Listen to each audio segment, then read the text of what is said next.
Ladies and gentlemen, Undersecretary Claire Castro, the Palace Press Officer.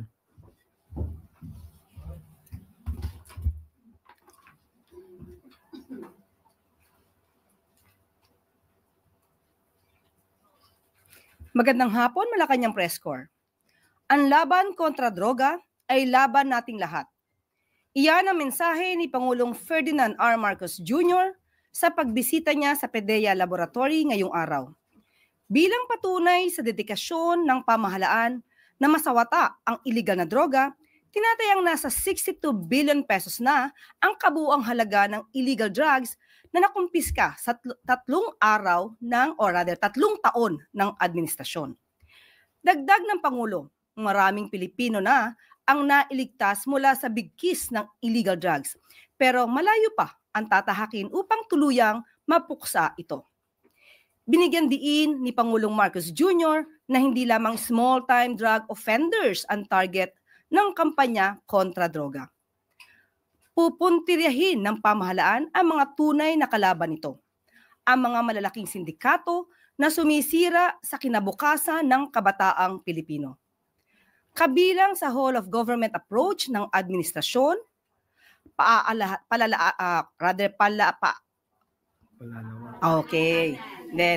palalawakin pa ng pamahalaan, di ba? Different word. Palalawakin pa ng pamahalaan ang hakbang kontra droga. Kasama dito ang pagpapabuti ng sektor sa edukasyon, pagpapakalat ng tamang impormasyon, at pagtutok sa mental health. Inutusan naman ni Pangulong Marcos Jr. ang PDEA na pagbutihin pa ang kampanya kontra droga. Bukod sa pagpapaigting ng mga operasyon upang puksain ang illegal drugs sa bansa, magsasagawa rin ng pagbabalanse ng rehabilitation and reintegration efforts para sa drug offenders. Pinaalalahanan din ng Pangulo ang mga operatiba ng PDEA na iwasan ang karahasan sa pagsugpo sa illegal drugs. Hanggat kaya ay panatilihing makatao ang pinag-ikting na kampanya kontra droga. Nais din ng Pangulo na lalo pang tutukan ang pagbuwag sa malalaking sindikato at tiyakin ang tamang pag-iimbak at pag-dispose sa mga kontrabando ng naaayon sa batas. Kaya kaninang umaga lang ay ipinag-utos ng Pangulo na ang pagsunog ng 1,304 kilos na shabu packs na na-recover na palutang-lutang sa karagatan ng Zambales, Pangasinan, Ilocos Norte, Ilocos Sur at Cagayan. Tinatayang nasa higit 8.8 billion pesos ang street value ng na-recover na mga kontrabando. Nakasalang din na sunugin ang 226 kilos na assorted drugs na may halagang 609 million pesos mula sa iba't ibang operasyon. Binisita ni PBBM ang PDEA sa Quezon City para inspeksyonin ang mga nakumpiskang iligal na droga.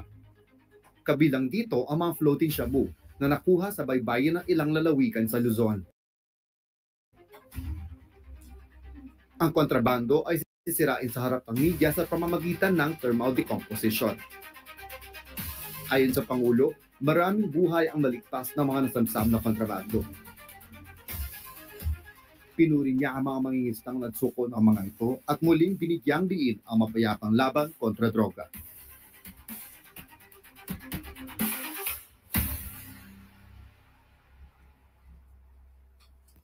Layin po nating ilahad sa publiko ang direktiba ng Pangulo at ang mga agarang hakbang ng gobyerno para protektahan ang ating mga kababayan mula sa epekto ng tensyon sa Middle East, particular sa Iran at Israel. Pinatawag po ng Pangulo ang buong economic team at ang Department of Energy upang maglatag ng isang malinaw at mabilis na plano ng aksyon para tiyaking ligtas ang bawat pamilyang Pilipino sa banta ng pagtaas ng presyo ng langis at pangunahing bilihin.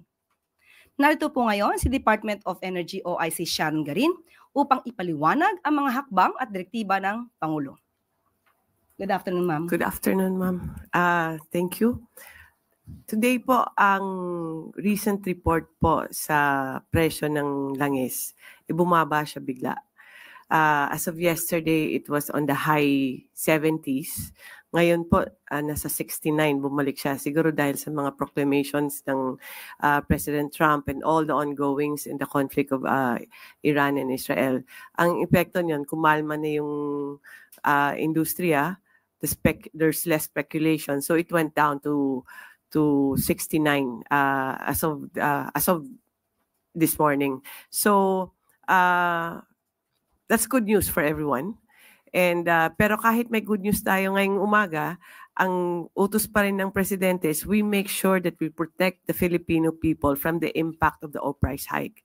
Meaning po, most especially those na gumagamit ng public utility vehicles, our farmers and our fisher folk. So we will, as we are gathered here today, we also have an ongoing meeting with DOTR and DA and LTFRB to make sure that whatever happens, whether it happens, if it happens, we are ready to give the to distribute the subsidies to our PUV drivers, operators, farmers, and fisher folks.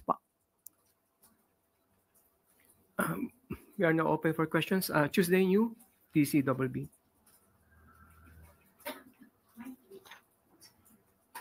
Mic down.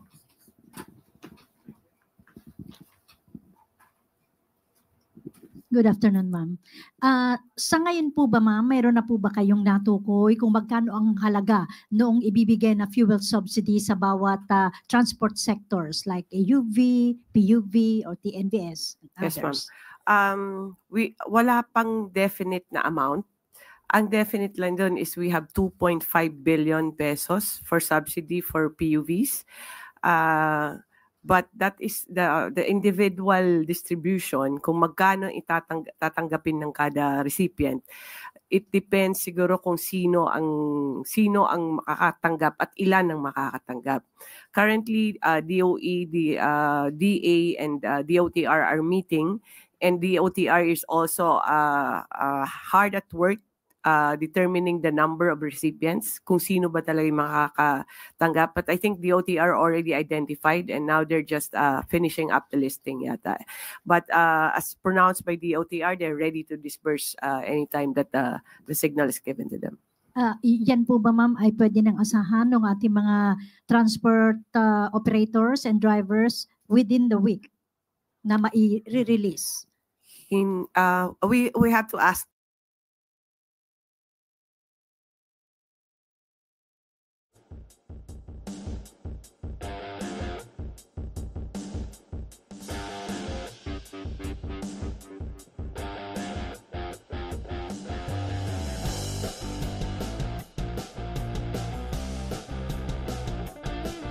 DOTR on that when it will be ready.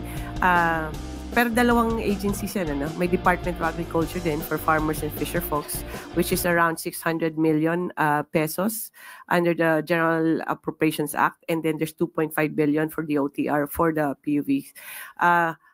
When and how much will be distributed, I would leave it to the OTR to announce that kasi kailangan pa nilang ayusin pa yung mga records nila at yung logistics. Hindi lang kasi yan, they have to work with the banks also. So kailangan siguro patapusin muna natin as I'm not sure if they can update us today, but they've been working the whole week already, even before pa na nagtumaas pa to. Thank you. Thank you, Tuesday New. Next question is Alexis Romero, Philippine Star. Good afternoon po. What scenarios were discussed during the meeting with economic managers and what measures are being planned for each scenario? There are several scenarios. One, the most positive is that it will not escalate anymore and the prices will continue to go down.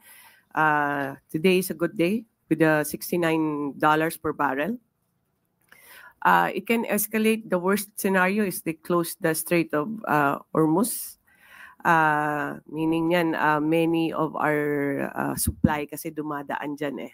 Dyan dumadaan siya. So if it gets cut off, then that's not only for the Philippines, bad news for the Philippines, but the whole world actually.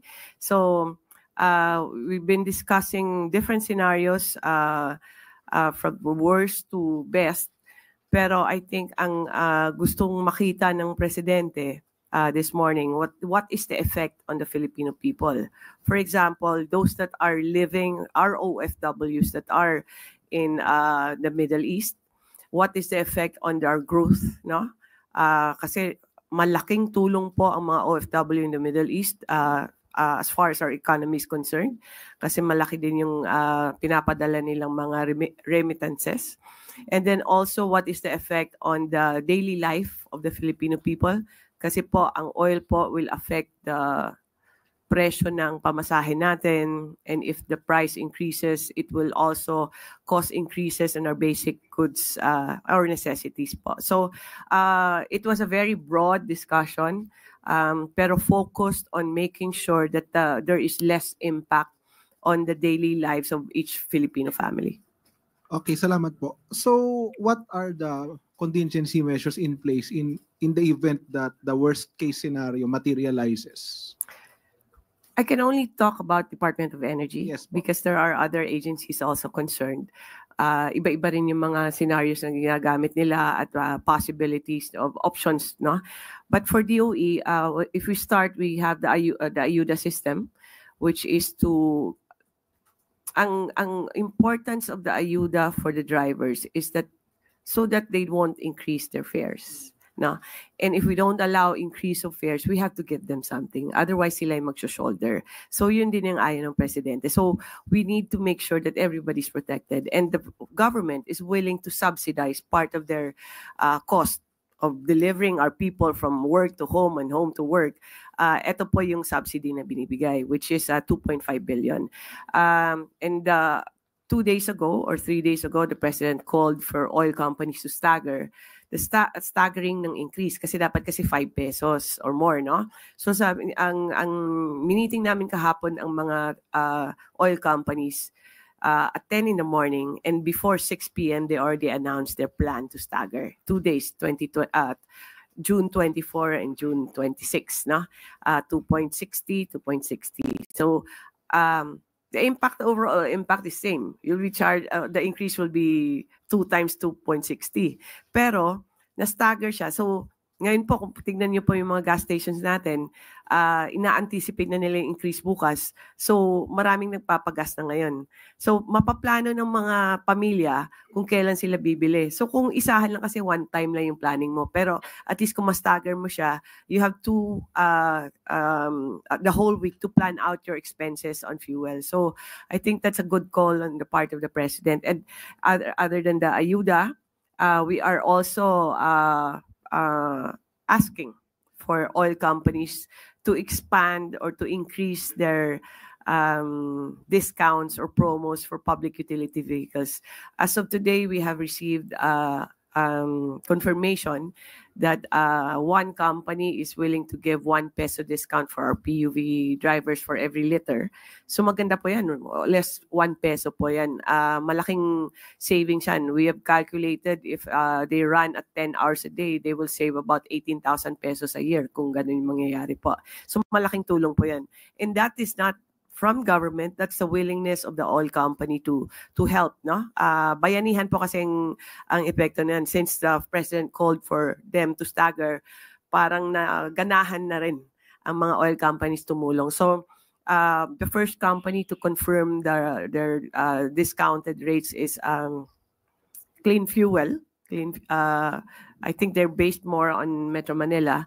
But hopefully the other companies, kung check pa namin, meeting kami from tomorrow up to Friday, what can we do to help the PUV drivers and operators.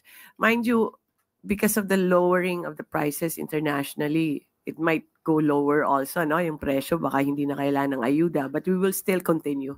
We want to be prepared. We want the oil companies to be prepared also, make sure they have enough stock. DOTR is ready to distribute anytime na mag-escalate pa. So that's good in what's happening now. All agencies are bracing for impact. Even parang wala namang impact pero we're still preparing for it. Salamat po. Thank you. Thank you, Ace Romero. Next question, Mas Halili, TV5. Magandang hapon po. Ma'am, although sinabi nga po ninyo na bumaba na yung presyo kanina, meron po kasi pa ring panawagan from some transport groups na baka better kung isuspend na lang yung VAT and excise tax on petroleum products. Napag-usapan niyo po ba ito? Anong tingin po ng economic team dito? Yes, ma'am. That was discussed also earlier. If you lower the, I think 10 pesos yata yung excise, no? That would have a big impact.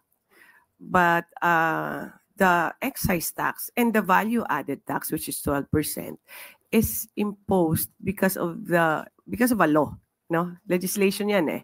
So hindi pwede na yung DOE can go against what is mandated by law, nor DOF, nor even the president, no? So kailangan talaga sundan kung anong nasa batas. Suspension, we have been researching, wala kasi sa batas yan eh. Ang ina-allow lang is to suspend the increase. Wala naman tayong ni-increase eh. But although however willing it is, the cabinet would be, pero hindi po kasi allowed by law, no? So it will have to be an act of Congress. Kailangan an amendment to the current law ang kailangan dyan para either to suspend, to lower, or even to abolish taxes on fuel. Pero ang collections, I'm sorry, ang collections kasi dyan, it will run around on the excise tax and VAT, mga 300 billion. What I always say is, yes, we can, that's 300 billion also, and that's also, if we do away with the 300 billion, that's also how many kilometers of roads, how many school buildings, no, health services natin, mababawasan kasi bawas din yan sa budget ng gobyerno. So it's a balance that the administration is trying to find na protected ang sumasakay sa public transport, pero the basic service should also go on. So that's why ayuda might be a good start for now. And ma'am, yung sinasabi po ninyo kanina na pagbaba ng presyo ng petrolyo, do we see this na magtutuloy-tuloy, magiging trend na po ba ito? And at what point natin masasabi na there's a need for a state of emergency or DOE needs an emergency power through the president? Actually, $80 per barrel is the trigger for the ayuda.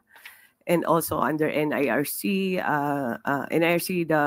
our tax code, no? And then under the GAA also, it's $80. Now, if you ask me when will it trigger na may national emergency, I think we have to go back with the economic managers there if we are able to handle the $80, past the $80 kasi, no? Right now, we're just anticipating, para lang prepared tayo. But once you declare a national emergency on this, then that will, ibang courses na yan na pwedeng i-take. Kasi there are different, I just want to explain, worst case scenario kasi maubusan tayo ng supply. Tataas talaga yung presyo, no? There are options to do that. Right now, we have long-term options, but there are options also in finding other suppliers, finding other routes for our supply.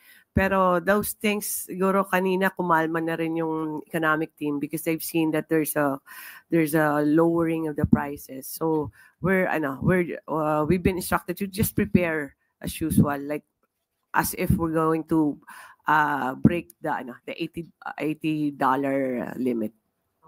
Yes, ma'am. Thank you, Mase. Next question, Ivan Marina, GMA7. Ma'am, klaruhin ko lang po. Yes, sir. So hanggat hindi umaabot ng $80, yung pinag-uusapan nating 2.5 billion na ayuda, hindi ho siya matitrigger. Not yet. I want to explain. The $80, nag-break na tayo dyan ng January or February, if you remember. It increased, no? So under GAA, DOE notified na all the agencies. We're past the $80 mark.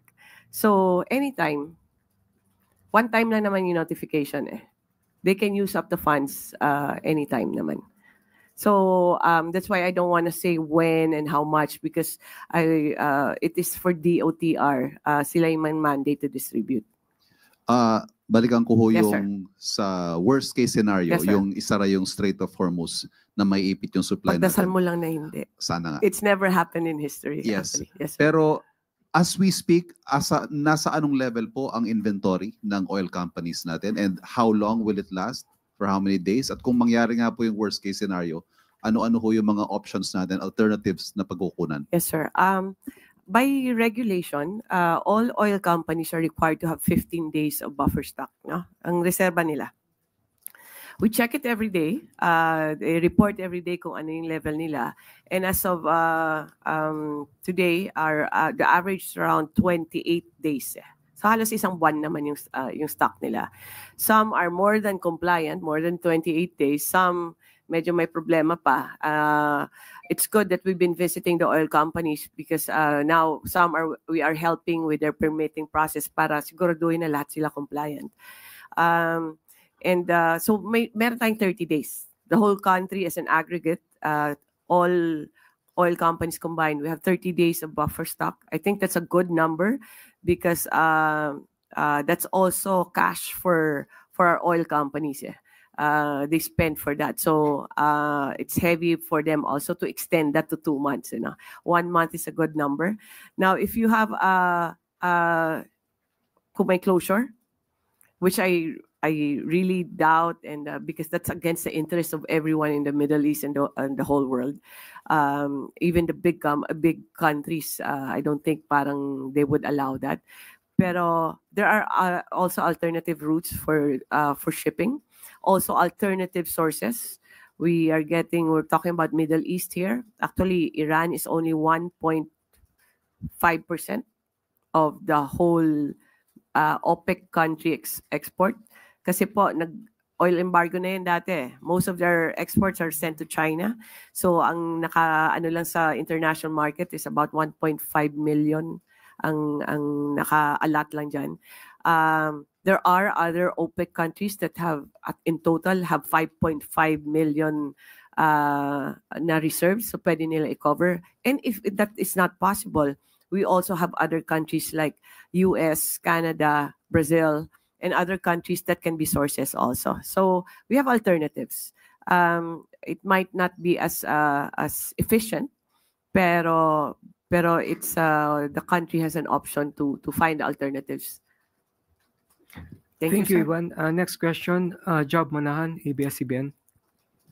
Hello, ma'am. Good morning po. Good morning. Ay, good afternoon na pala. Ma'am, groups are questioning bakit kailangan automatic na nagtataas yung oil reserve kahit na matagal pa yung reserve nila. So, parang anong doon? Logic kaya behind bakit they've bought it before already, Yes, and exactly. why is the increase nag-a-apply ngayon, I'll try to explain as simple as I could, no? In oil kasi, basically, the delivery does not mean that you have a price already. Ibig sabihin, yung goods, no, na natatanggap mo, hindi ibig sabihin nag-agree na kayo sa price.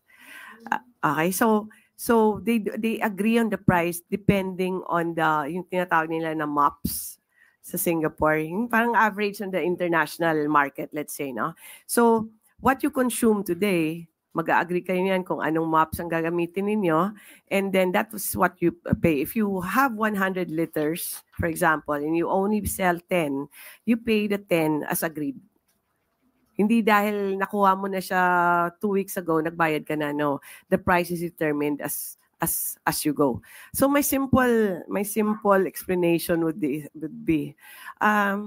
it's like you pay for the replacement of the fuel that you sold. Na? Parang ganun na lang.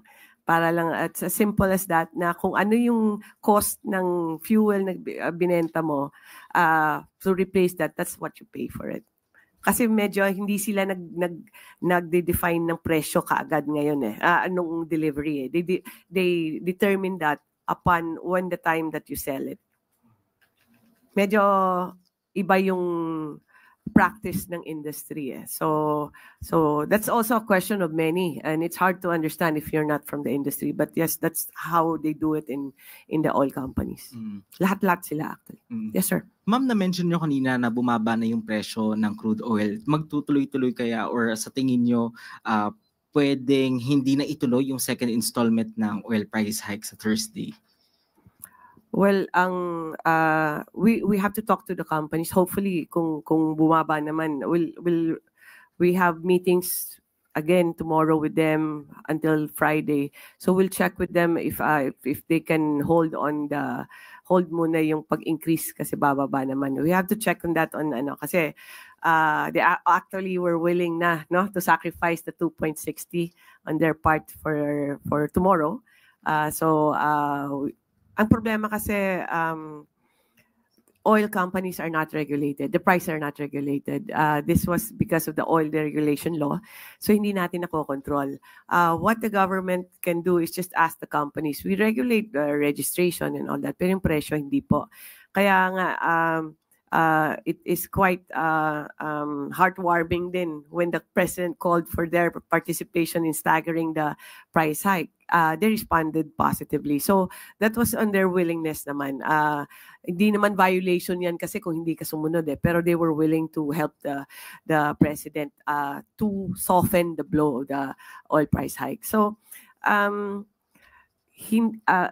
hopefully we can talk to them again. And can I just revert back to the question mo kanina? 'Di ba? Ang ano na rin yan, ngayon pag nag-increase parang dehado yung consumer, di ba? They're paying for a higher price na hindi pa naman nag-a-apply. Pero on the other hand, pag ang expectation mo, it goes lower in the next week, dehado din yung oil company. No? Kasi bababaan nila. They will mark it down also. So give and take na rin yan. So there are times that the consumers suffer, but there are times also that the oil companies are the one taking the brunt of the lowering of the price. No? So, bawi-bawi rin siya. Thank you. Thank you, Job. Yes. Next question, Eden Santos, Net 25.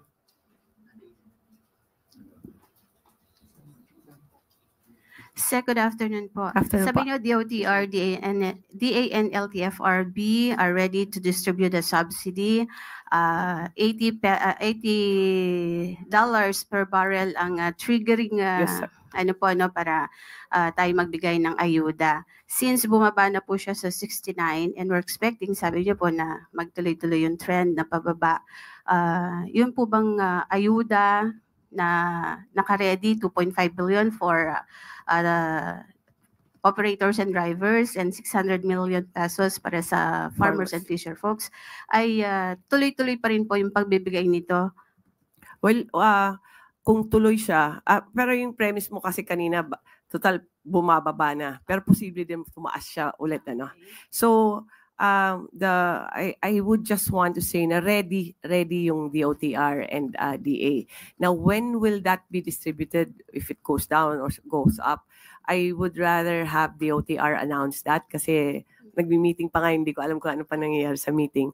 Pero I think nililinis pa nila lahat ang logistics, ang kung ano yung paano babayaran, paano i-distribute, sinong tatanggap. Those are things that are still being discussed with DOTR. So kung tuloy siya or hindi, I think they will decide on that sometime soon. Paano po natin masusure, magagaranti na hindi po mahuhulog sa corruption itong budget, itong pondo na ito para sa ayuda sa ating mga affected sectors po? Na I guess you mean iba yung nakakatanggap? Yes, Parang hindi ganun. lahat ay talagang nakakatanggap. Kaya nga ang hindi immediate na distribute lang ang DOTR, They are trying to make sure that the list is correct. That the recipients, included ba yung operators, included kung kasama ba yung drivers, kung sino mga drivers, at what kind of PUVs are included. I think DOTR studying that. They're really, kasi ang utos yata ni Secretary Vince, we should do this ASAP, but make sure that it's a correct way of doing it. So, in fact, they're trying to talk also to the banks like Land Bank, So para mas streamline yung pag-distribute.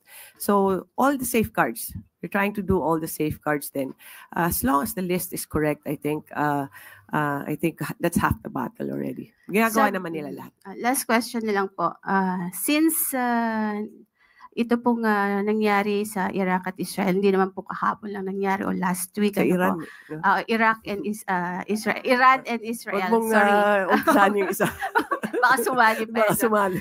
Secretary, wala po ba tayong naka-reading or naka-in-place na sistema or mekanismo para po sa pagbibigay ng ayuda sa mga ganitong sitwasyon? Kasi kung ngayon nyo palang pinag-aaralan, pinag-uusapan, tapos biglang bumaba, pwede palang hindi naman naibigay yung ayuda, samantalang sabi nyo kanina, noong January pa, yung nagkaroon ng mataas na presyo, dapat pala nung palang February, March, April, nabigay nyo na yung ayuda sa mga kinakailangang sektor, hindi po ba? Wala po ba tayong nakareding mekanismo or sistema sa kailan dapat ibigay yung ayuda, kailan dapat umaksyon yung gobyerno po? Technically kasi hindi kailangan ngayon kasi hindi pa umaabot ng 80, no? Pero na-trigger na siya before. Hindi po yung DOE nagdi-distribute, it's DOTR. That's why we are having a meeting today para ma-check kung anong na-disburse nung January, if ever there was a disbursement, para ma-check namin yung balance. I think ang DOTR is just responding to calls of many of the sectors, kung sino ang gustong ma-include, sino ang exclude, kung magkano ang gusto nila, how many days pa dati, kasi nag 6,000 pesos yata dati yan, ano? How many days ba yung 6,000 pesos is just good enough for 1 day, 2 days? So I think the DOTR is just trying to make sure that everything's correct, kasi nga, as you mentioned earlier, it could be prone to corruption or abuse. So DOTR has to make sure also na yung tamang tao ay makakatanggap ng tamang amount, no? I think that's a prudent way for DOTR to do. Kailan siya distribute? I cannot say now kasi that is up to the DOTR to determine. Bakit ka kasi nag-aayuda? Kasi mahihirapan yung driver mo no? Na ikarga yung fare na hindi naman nag-i-increase. So I think that's an expertise of DOTR to determine kung para ma-avoid ang pag-suffer or yung impact sa driver nung pag-increase ng presyo ng langis.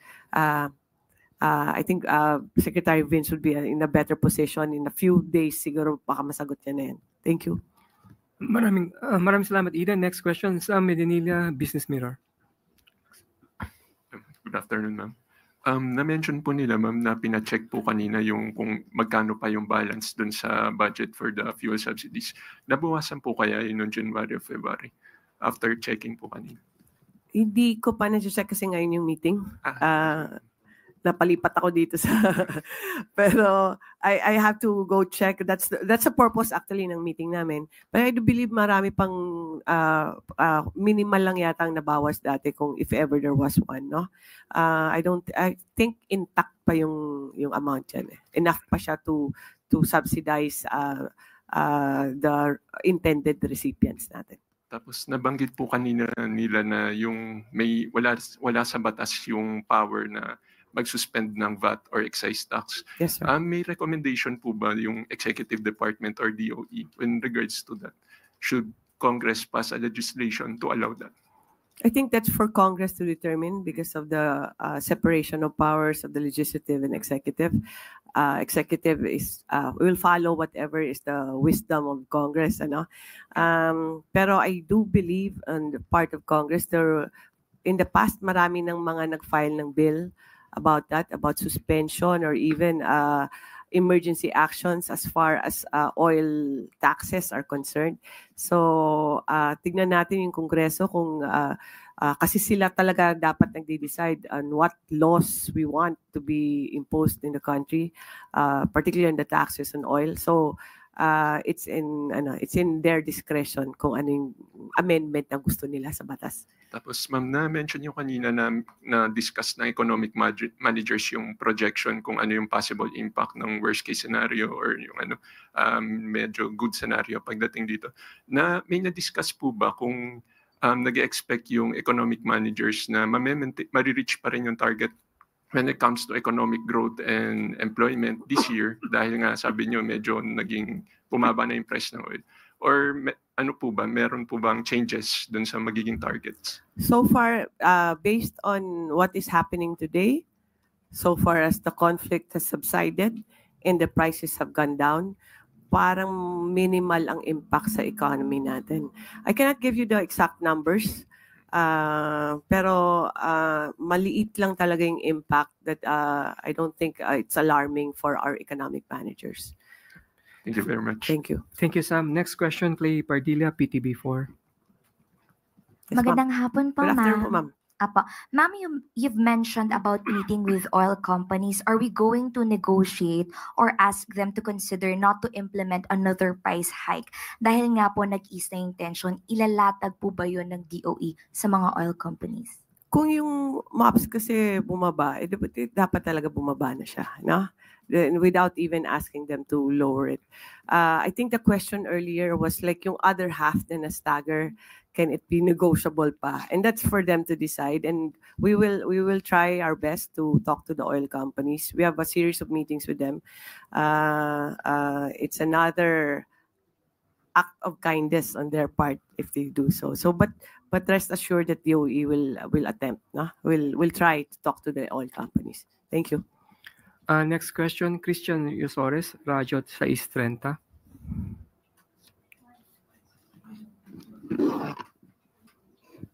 Hi, ma'am.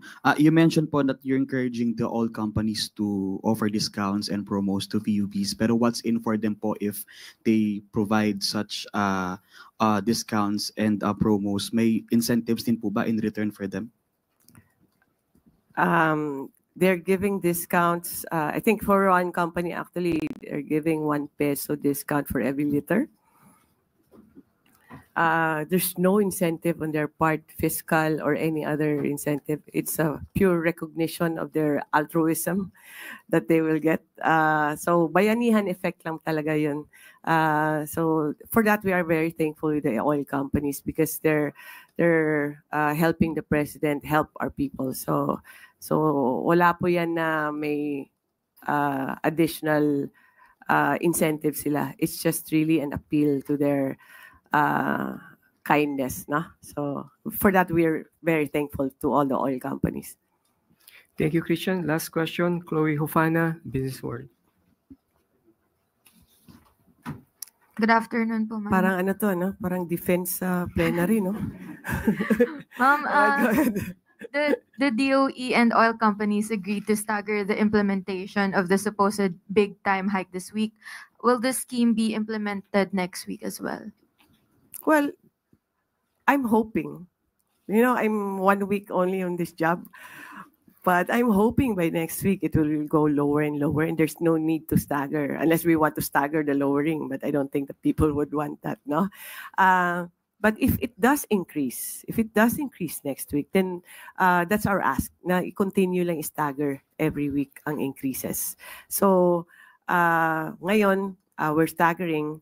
Next week, if it goes lower, I don't think it's a problem anymore. But if it increases, which I hope it won't happen, then we're still asking for the staggering of the successive increases.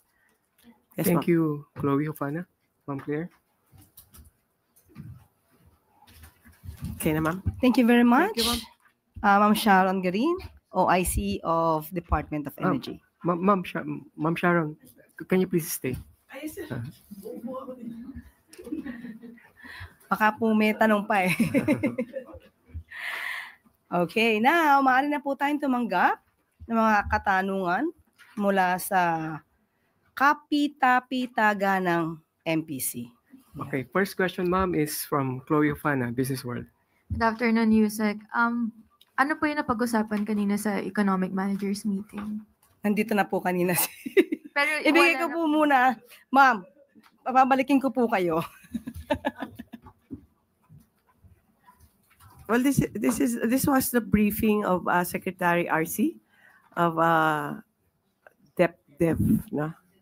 Formerly NEDA.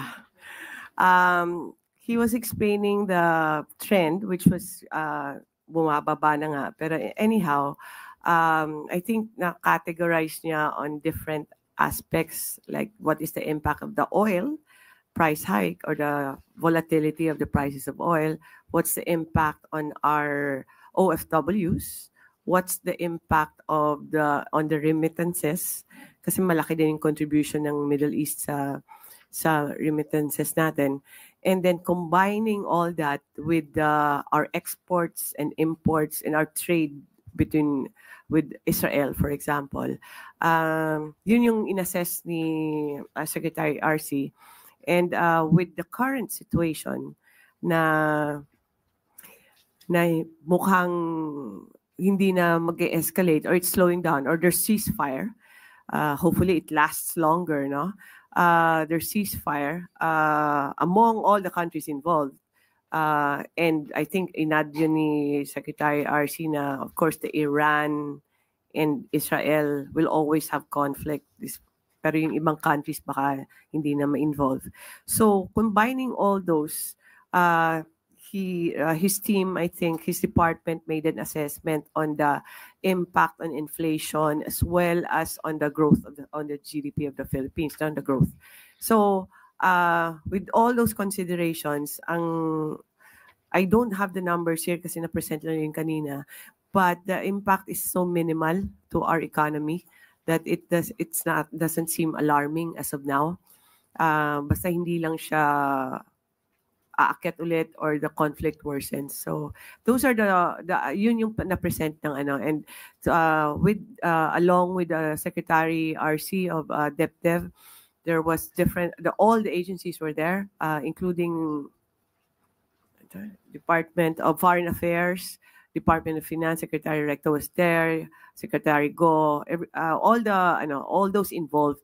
Pati labor was also there, energy was also there. So lahat po na concerned agencies nandun. And I think that was the feeling eventually na the impact won't be as alarming as for today, no? We'll see tomorrow kung may changes pa sa situation sa Middle East. But everybody's closely monitoring what's happening there.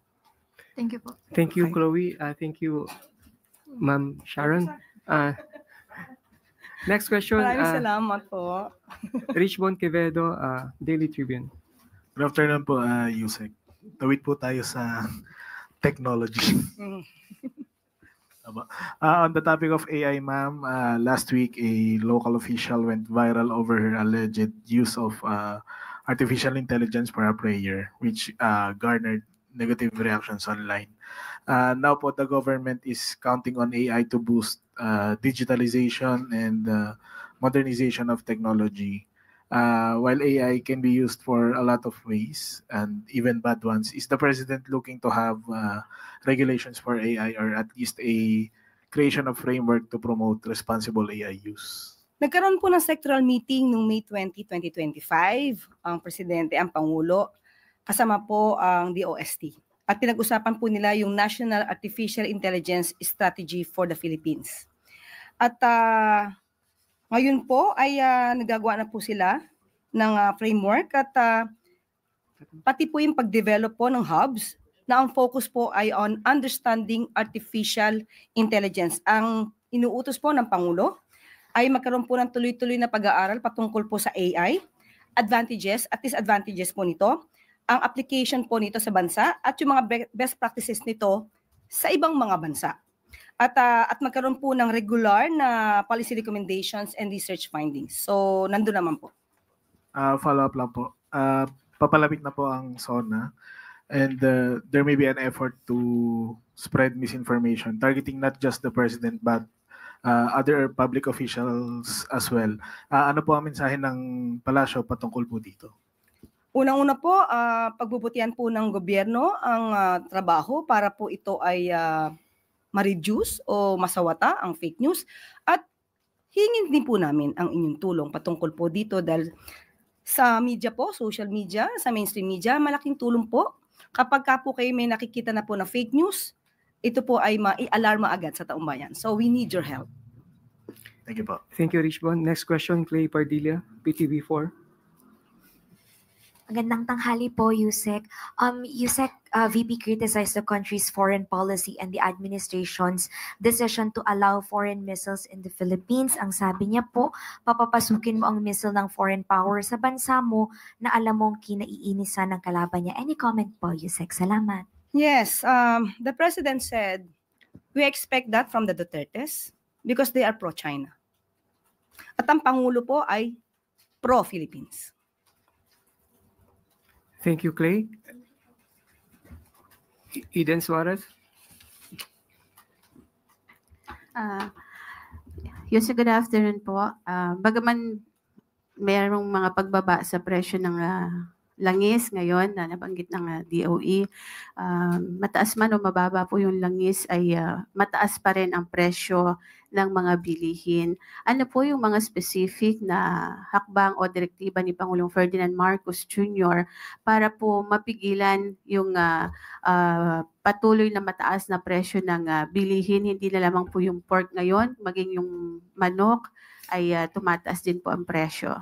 Noong nakaraang buwan po ay nagkaroon po ng report ang PSA na may mga goods na bumababa po ang presyo. Hindi naman po lahat ng mabibili sa merkado ay mahal. At tandaan po natin, pati po ang presyo ng bigas ay bumababa na rin. At may ginagawa po, ayon na rin po sa direktiba ng Pangulo. Ang isa po na mababanggit ko po na ginawa po at naging successful po, si DI Secretary Cristina Roque, ay nagkaroon po sila ng kasunduan ng Canned Sardines Association of the Philippines kahapon po, June 23, 2025, at napagkasundoon na hindi po itataas ang presyo ng dilatang sardinas. So sa ngayon po at ang sabi nga po mananatili na 21 pesos ang suggested retail price ng bawat 155 grams na lata ng sardinas. So yan lang po muna maiulat ko at hihingi po tayo ng karagdagang ulat sa DTI kung ano pa po ang maaari nating maibahagi sa inyo. Yung pong pork and chicken price po yung mataas, ano po yung ginagawa ng DA dito? Napag-usapan na rin po natin dati yan at nasagot na po natin na medyo may tumataas nga po na presyo dahil sa kailangan po na magkaroon ng bakuna ibang mga baboy. At hihingin po ulit natin na ibang detalye kung ano po ngayon ang prevailing price sa market po ng baboy at ng manok. Pero wala pong ASF ngayon. I think hindi po yun ang main reason bakit tumataas po yung presyo ng baboy. Ang sinasabi po ng mga biyahero ay parang hindi po kontrolado ng DA yung presyo sa yung farm gate price. Yan. Okay po, tatanungin po natin si DA Secretary patungkol po dyan kung may katotohanan po ang report na yan. Thank you, Eden. Ma'am Claire. Okay po. At bago po tayo magtapos, DBM, inaprubahan na ang additional 4,000 teaching jobs para sa taong 2025. Alinsunod sa direktiba ni Pangulong Marcos Jr. na palakasin pa ang suporta sa sektor ng edukasyon, inaprubahan na ng Department of Budget Management sa pangunguna ni Secretary Mina Pangandaman ang isa pang batch ng teaching positions para sa 2025. Aprobado na ang 4,000 new teacher 1 positions na may salary grade 11. Ito ang second batch na kukumpleto sa 20,000 teaching jobs na hiniling ng DepEd sa administrasyon. Bukod pa rito, sa naunang inaprobahan ng DBM na 10,000 non-teaching positions para sa DepEd nitong April 2025 lamang. Patunay ito sa pagtutok ng administrasyon ni Pangulong Marcos Jr. sa pagsasaayos ng edukasyon or education sector sa bansa. Dahil sa bagong Pilipinas, ang gusto ng Presidente ay dekalidad na edukasyon para sa bawat estudyante.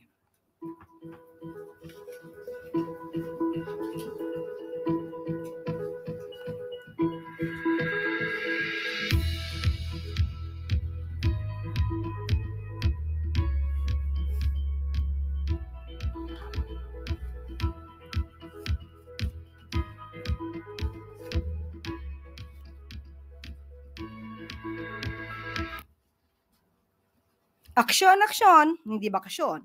Mabilis na naging aksyon ng MMDA sa City Government of Manila na maghakot ng basurang nagkalat sa major roads ng lungsod. Dahil po sa malakas na pag-ulan nitong mga nakaraang araw, nagkaroon ng pagtambak ng basura sa maraming kalsada. Sa direktiba ng Pangulong Marcos Jr., agad na ipinag-utos ni MMDA Chairman Don Artes ang pagpapadala ng mga dump trucks upang makatulong sa paglilinis. Ayon sa datos ng MMDA, umabot na sa 49 tons ng basura ang nahakot at dinala sa Navotas Sanitary Landfill nitong umaga. Patuloy po ang panawagan ng MMDA sa publiko na maging responsable sa pagtatapon ng basura upang maiwasan ang pagbabara ng mga drainage at kalsada, lalo na sa panahon ng tag-ulan.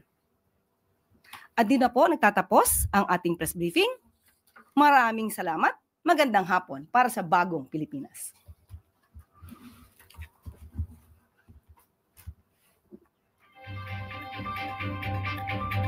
Thank you.